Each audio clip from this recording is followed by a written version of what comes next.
सकलैन, वो भारी चीजें दो कौन सी हैं? कुरान और सुन्नत। मैं इस पूरी सिपाही यजीद को चैलेंज करता हूं कि तुम सारे मिलकर आ जाओ और आकर साबित कर दो, एक सही रिवायत में ये दिखा दो कि रसूलुल्लाह सल्लल्लाहु अलैहि वसल्लम ने फरमाया कि इन्नी तारिकुन फीकुम सक़लैन किताब अल्लाह व सुन्नती। एक सही रिवायत पेश कर दो। ये सारी जितनी वो टूटी फ्रूटी से लेके, वो बीमार बकरी के मुंह वाले से लेके, तुम्हारे लुधियानवी से लेके, पंजाब से लेके, सिंध से लेके, सारे छोटे मोटे मुनाजर अपने उठा लो, सारा कचरा जमा कर लो, तुम लोग साबित नहीं कर सकोगे तुम लोगों की औकात ये है। बस इतनी सी फरमाइश। चलिए शुरू करते हैं किताबुल्लाह और इताअत रसूल सल्लल्लाहु अलैहि वसल्लम से। उठाइए सही मुस्लिम हदीस नंबर 2950। नबी सल्लल्लाहु अलैहि वसल्लम ने इरशाद फरमाया, मैं तुम्हारे दरमियान वो चीज़ छोड़कर जा रहा हूँ कि अगर तुम उसे मजबूती से थामे रहोगे तो कभी गुमराह नहीं होंगे। पहली चीज़ अल्लाह की किताब यानी कुरान। दूसरी चीज़, तुमसे मेरे बारे में सवाल किया जाएगा तो तुम क्या जवाब दोगे? और मोमिन कब्र में इस सवाल का जवाब देगा कि उसने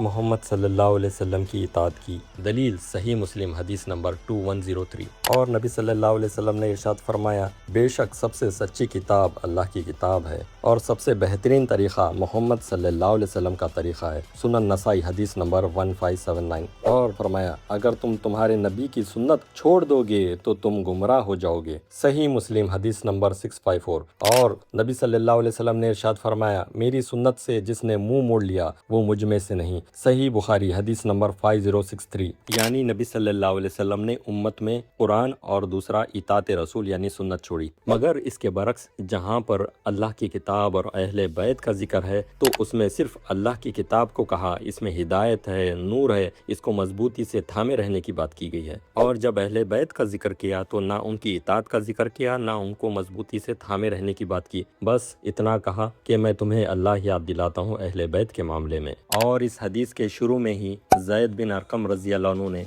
ये बात वाज़े कर दी कि वो ये हदीस उस वक्त बयान कर रहे हैं जब वो उम्र रसीदा हो चुके हैं और कुछ भूल रहे हैं, यानी इस हदीस के मतन में ही कुछ गड़बड़ी है। दलील सही मुस्लिम हदीस नंबर 6225। उम्मत पर अहले बैत की इताअत की फर्जियत साबित करने के लिए इस शहबाज रावजी को कोई सही सनद वाली रिवायत नहीं मिली तो उसने धोखा देने की कोशिश की। एक रिवायत से ये रहा सबूत। एक नमूना आपको दिखा दूं कि धोखा किसने दिया है जी। अब ये क्या है, शरह मुश्किल आसार तहावी साहब की, शेब बरनौत की तहकीक, 5वीं जिल्द है, सफ़ा नंबर है जी इसका 18। यहाँ पे देखें कि ज़ैद इब्न अरकम रिवायत कर रहे हैं कि रसूलुल्लाह सल्लल्लाहु अलैहि वसल्लम जब हज्जतुल विदा से वापस आए और गदीर खुम के मकाम पर उन्होंने हुक्म दिया कि यहाँ पर खैमे वगैरह लगाओ, और कहा कि बस इन्नी कद तरक्तु फीकुम सक़लैन अहदुहुमा अकबर मिनल आखर। उन दो में से एक दूसरे से बड़ी है, किताब अल्लाह व इतरती अहल बैती। और ये क्या कह रहा है? चीजें दो कौन सी हैं? सफेद में कुरान और सुन्नत। कुरान और ये धोखा दिया जाता है कि कुरान और अहले बैत। धोखा दिया जाता है जी, मुस्लिम शरीफ में ये धोखा दिया जाता है कुरान और अहले बैत। और आप देख रहे हैं नीचे अबू जाफर साहब क्या कहते हैं, नीचे कहते हैं फ़हाज़ल हदीस सहीहुल इस्नाद ला तान ले अहदन फी अहद मिन रुवातिही, कि किसी एक रावी में भी किसी किस्म का कोई तान नहीं है और ये रिवायत सही है। और कहते हैं धोखा दिया जाता है कि जी कुरान और अहले बैत, धोखा। चलिए वही किताब खोल लेते हैं जिसका आपने हवाला दिया, शर मुश्किल आसार शुएब अरनात की तहकीक। फरमाया, इस हदीस के तमाम रावी सिखा हैं और शेखैन यानी बुखारी और मुस्लिम के रावी हैं, सिवाय हबीब बिन अबी साबित के जो मुदल्लिस थे और इस रिवायत में उन्होंने अन के साथ रिवायत किया है। और हाफिज इब्न हजर अस्क़लानी रहमुल्लाह ने अपनी किताब तक़रीबुल तहज़ीब में हबीब बिन अबी साबित के मुतालिक फरमाया, वो सिखा और जलीलुल क़द्र फ़क़ीह थे लेकिन इरसाल और तदलीस बहुत ज़्यादा करते थे, यानी मुदल्लिस थे, यानी इस हदीस की सनद ज़ईफ़ है। और इमाम अबू जाफ़र तहावी आगे फरमाते हैं, फिर उस मुतारिज़ ने कहा, लेकिन ये हदीस साद बिन अबी वक़ास रज़ी अल्लाह अन्हु से भी इसी वाक़े के बारे में रिवायत की गई है और उस रिवायत के मुताबिक ये गुफ्तगू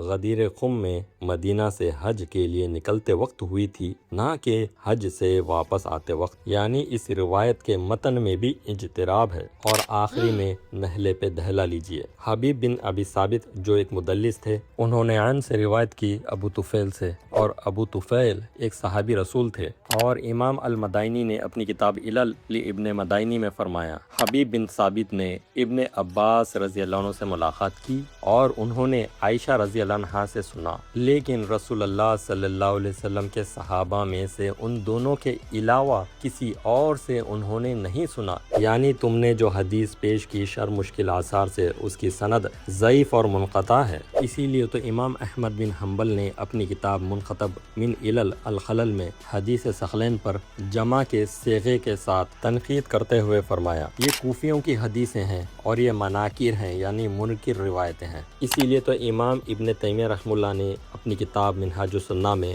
حدیث ثقلین پر تنقید کرتے ہوئے فرمایا، یہ روایت امام ترمذی نے کی ہے، اور امام احمد بن حنبل رحمہ اللہ سے اس حدیث کے بارے میں پوچھا گیا تو انہوں نے اس کو ضعیف قرار دیا، اور اسی طرح اہل علم میں سے کئی دوسرے علماء نے بھی اسے ضعیف کہا اور فرمایا یہ حدیث ثقلین صحیح نہیں۔ نبی صلی اللہ علیہ وسلم نے امت میں قرآن اور اہل بیت نہیں چھوڑا، بلکہ قرآن اور اپنی سنت چھوڑی، اور یہ قرآن بھی اس کی تائید کرتا ہے۔ اٹھائیے سورہ محمد آیت نمبر 33، اے ایمان والو، اللہ کی اطاعت کرو اور اللہ کے رسول کی اطاعت کرو اور اپنے اعمال کو برباد نہ کرو۔ اور اٹھائیے سورہ اعراف آیت نمبر 3، فرمایا اتباع کرو اس کی جو تمہاری طرف نازل کیا گیا ہے۔ اور اللہ نے امت کی رہنمائی کے لیے قرآن اور اہل بیت نہیں بلکہ قرآن اور الحکمت یعنی سنت نازل کیا، اور رسولوں کو حکم دیا کہ اس کی تعلیم دو۔ دلیل سورہ نساء آیت نمبر 113، سورہ بقرہ آیت نمبر 231، سورہ جمعہ آیت نمبر 2،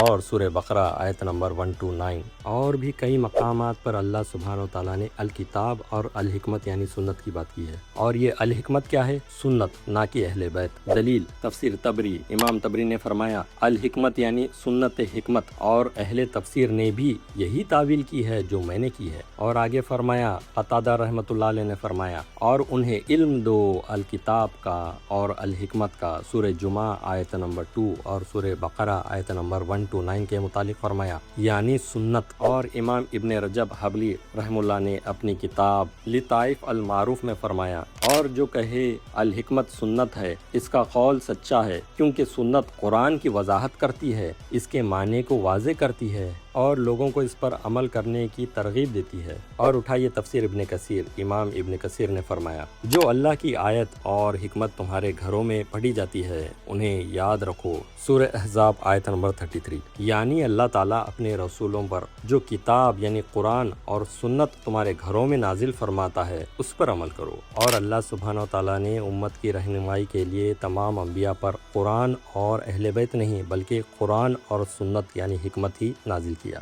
دلیل سورہ ال عمران آیت نمبر 64۔